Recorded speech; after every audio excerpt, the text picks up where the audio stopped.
Welcome to SethCraft. I'm currently building a 20 by 30 workshop, and it's time to build a utility closet in here. Now this space is going to be off-grid primarily, and so I need to have inverters, batteries, charge controllers, and my breaker panel in this utility closet. That being said, I'm going to make it 3 feet out from the wall this way and 6 feet this way. And that should give me enough space to get all of the components in here that I need to. All right, let's go ahead and get started.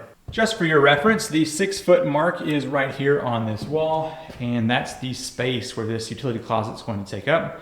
The height is going to be 8 foot, and that way I can have a consistent shelf going around the top of this building. I need 2 boards cut down at 32.5 inches. For the wall layout between these, I'm going to use my tape measure. The first stud's going to go here at 1.5 inches. Then I'm going to do 16 inch, but I'm going to back off 3/4 of an inch, go forward 3/4 of an inch, and then the last one's going to be here on the end as well. And then I can transfer those to the other side using the speed square. Now I need 3 boards cut down to 93 inches, and that will be the studs that go between the boards we just marked out. I like to use my speed square for a nice straight cut. I'm going to place these 3 studs in between the boards that we laid out for the top and bottom. I'm going to be attaching these with screws. With this basic wall built, I'm going to just set it up out of the way over here. All right, now we can move on to the 6-foot wall that goes in the front. For the front wall, I need 2 6-foot boards, so get those marked out, and that will be the bottom and top plate of this door. Okay, I need 2 of these studs at 93 inches, just like with that other wall that was built.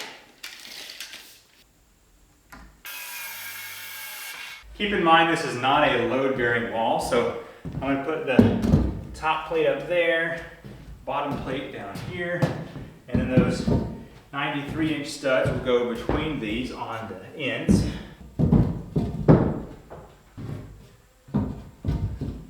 The door to this utility closet is going to be quite large. I want it to be basically a standard size door, so I need 2 boards cut at 78.5 inches, and that will go up to about right here, and then I'll have a header on top of that. So 2 at 78.5. Now I want these boards to go right against the other ones here, but if I were to do that, there would be a 1/2 inch gap from the other wall that's going to go on the side, and it would be a little bit awkward to work with.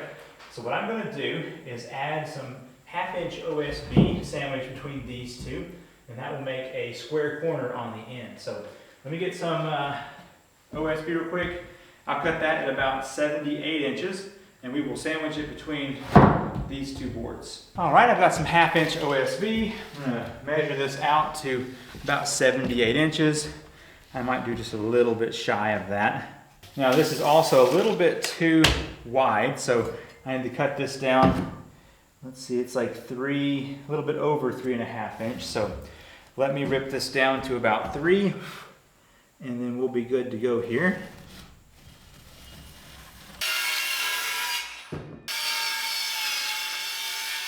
I've got my 78.5 inch board. I'm going to put the OSB on top of that, making sure that it's always within the frame. Nothing sticking out on either side. Then I'm going to take this other board that we cut and put it on the outside. I need to make sure that this is flush on all sides. Now that I have both of these sides put together with the OSB in the middle, I can put some screws in here to hold this in place. I'm going to use some 3.5 inch screws on the bottom of this. Now for the header, I need 2 boards cut at 69 inches. The reason for that strange number is because of the 2 sheets of 1/2 inch OSB.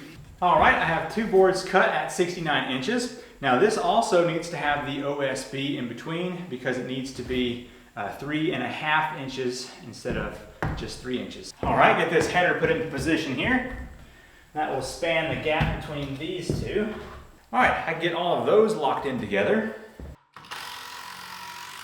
Now between the top plate and this header, I'm going to put 2 supports just so whenever I put things on the top shelf, it won't sag down. So I need to cut, looks like 2 boards at 11 inches. All right, these are just simply for support. So I'm going to do 2 foot from the end right here. And then this will go on top, just like that. All right, I'm gonna get all these locked in, and then we will set this wall into place. I anticipate these 2 walls going together pretty quickly, but I'm still gonna mark out 6 foot to make sure that I have this squared off.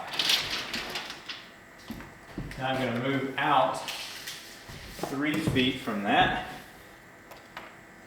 All right, and then I'm gonna go this way, and once again, mark 6 feet.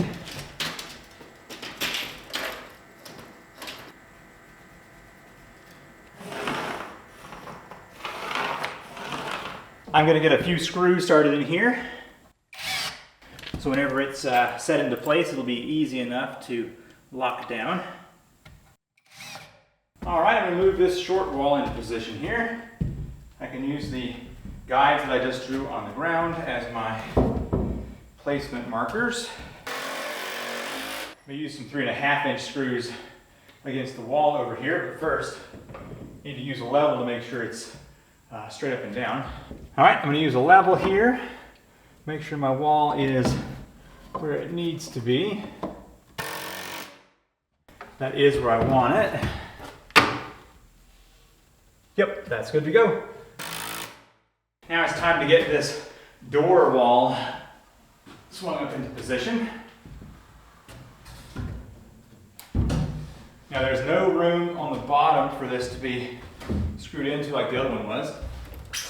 So the side walls are going to be what holds this in position.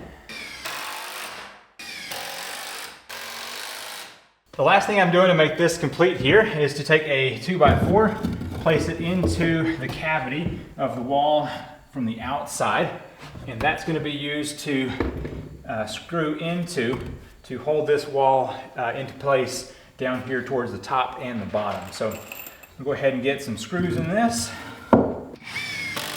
And now I can use that board to screw into. And there we have it. The nice big utility closet is now complete. That will give me plenty of room to put my breaker box, my battery, my inverter, and I'm also going to have a secondary system mounted over to this side, which will have an inverter and a battery and a breaker box. So definitely needed a little extra space.